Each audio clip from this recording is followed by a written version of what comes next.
Andy Dean, plus connu sous le nom de Reginald, est un joueur de League of Legends américain né en 92.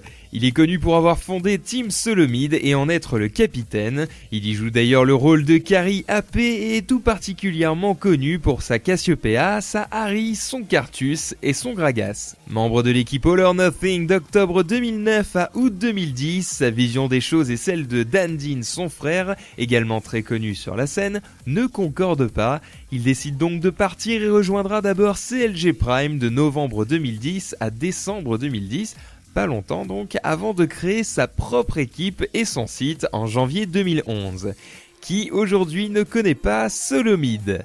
Et l'équipe ne s'est pas faite prier, regroupant de nombreux joueurs américains talentueux, elle a gagné entre autres des IPL, des MLG, le Reign of Gaming International, les Season 2 North American Regional Finals et j'en passe sur les 2 et 3e places en tournois majeurs comme les ESL, NESL, IEM et la DreamHack.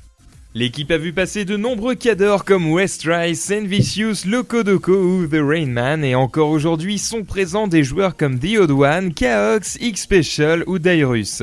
Le site Solomid est d'ailleurs aujourd'hui une référence sur le jeu, notamment pour ses guides. Autant dire que Regibro, comme on l'appelle, a plutôt frappé fort et qu'il ne s'est pas planté. Reginald était d'ailleurs assez connu pour son stream et avant de se retrouver à jouer non-stop des carry AP, il n'était pas rare de le voir jouer du Alistar AD Jungle à l'époque où le perso ne valait pas un clou ou encore une Soraka AD Top en ranked 2 KLO et j'en passe sur les autres pics sexy. Et le pire c'est que ça marchait. Bref, que dire de Reginald en définitive ? Que c'est un leader tout simplement, il a créé son propre label, son équipe, son site quoi, et aujourd'hui il est l'un des joueurs les plus connus de la scène et le moins qu'on puisse dire c'est que c'est mérité.